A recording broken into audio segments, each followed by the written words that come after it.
Hi all. I grew up in an era where trying to teach logic, trying to learn logic, trying to artificially inseminate logic could very well be looked upon as blasphemous, unheard of, and tremendously sinful and irrational. Logic structures then were meant to evolve on their own. They were meant to grow independently based on how we were brought up, based on our experiences, based on our exposures. We were supposed to get very natural with logic. Times have changed, however. There has been a complete paradigm shift, and we have migrated from an era of natural logic structures to structured logic. So there has been semblance of artificiality in it, because mankind, as he evolves, he simplifies things, excessively simplifies things. And in the business of structured logic, one of the things that found a place over the years was what is referred to as syllogisms. Now, when we talk of syllogisms, it essentially is about a bunch of premises, which is a set of statements and a bunch of conclusions. Now, based on the set of premises, the bunch of conclusions have to be evaluated and validated. This, in principle, is syllogisms. Of course, sometimes syllogism could boil down to very silly logic, but that's not important. Now, as long as you understand three keywords properly in light of what is referred to as Venn diagrams, all of syllogisms would be like Venn diagrams incarnate. As long as you understand syllogisms in light of three things, I repeat, some, all, and no, then you're all set.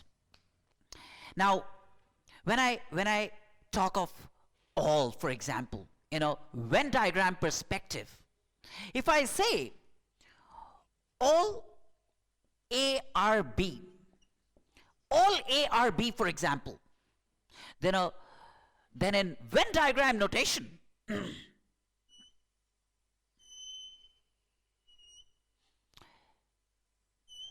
this is my A and this is my B. This entire set is B and all A are B. All A are B. This is what it means by saying all A are B.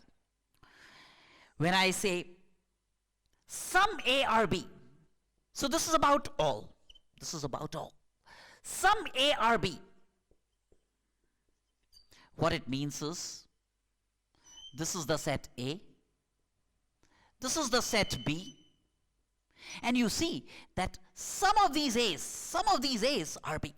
And moment I say some A are B, it automatically implies some B are A. And then we have another paradigm, which is no. So this is all, this is some. No A is B. No A is B. That means if this is A and this is B, then no A is B. There is nothing common between A and B, right? So trust me, it is this far and no further. As you understand this connotation about all, some, and no. No A is B, for example. No A is B. That also means that no B is A. Pretty reciprocal in character. So these are the three basic jargons whose connotation in a Venn diagram perspective would have to be understood. That's the sum total of all syllogisms. Now, in a simplistic manner, let me just give you an illustration. So when I talk of premise in a syllogism, a premise is a bunch of statements. And we'll assume that those are true. No matter how illogical they sound, we'll assume they're true. So that's the premise. And then there would be some conclusions. Those conclusions are supposed to be based entirely on that very premise or those bunch of premises. It has nothing to do with what actually is true.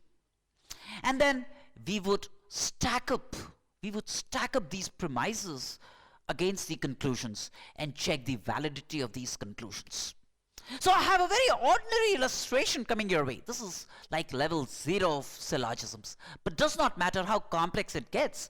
The basic premise, the underlying principles will stand intact and preserved.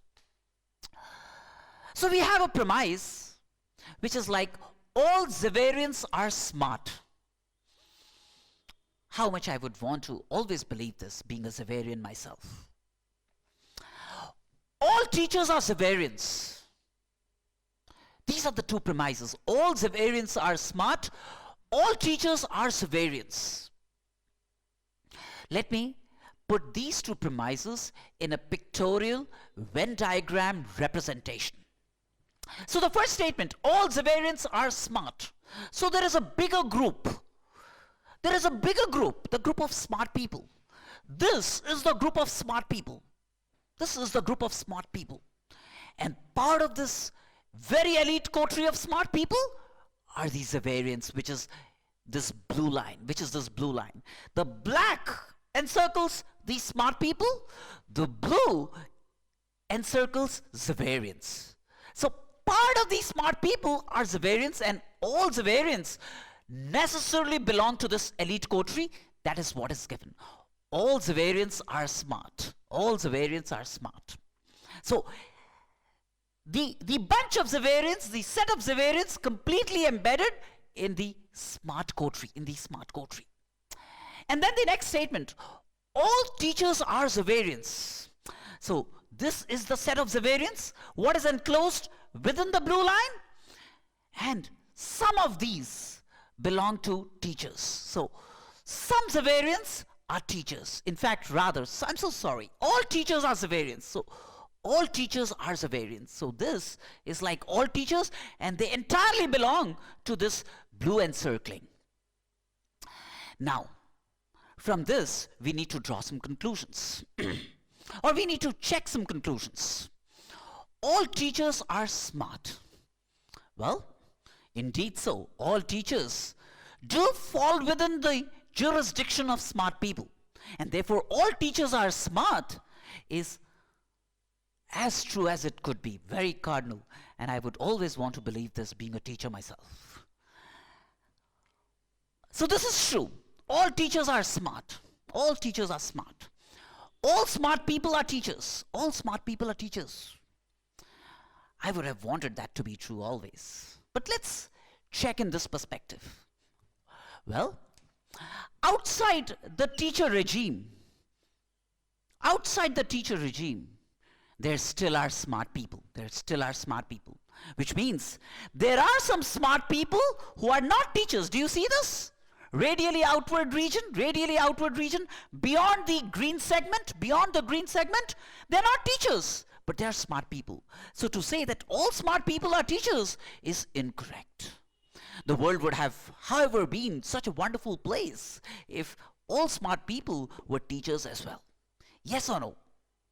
So this was a very basic, very rudimentary illustration of how a Venn diagram could be exploited to handle syllogisms. But like I said at the very onset, there are only 3 things that you need to understand and pictorially represent.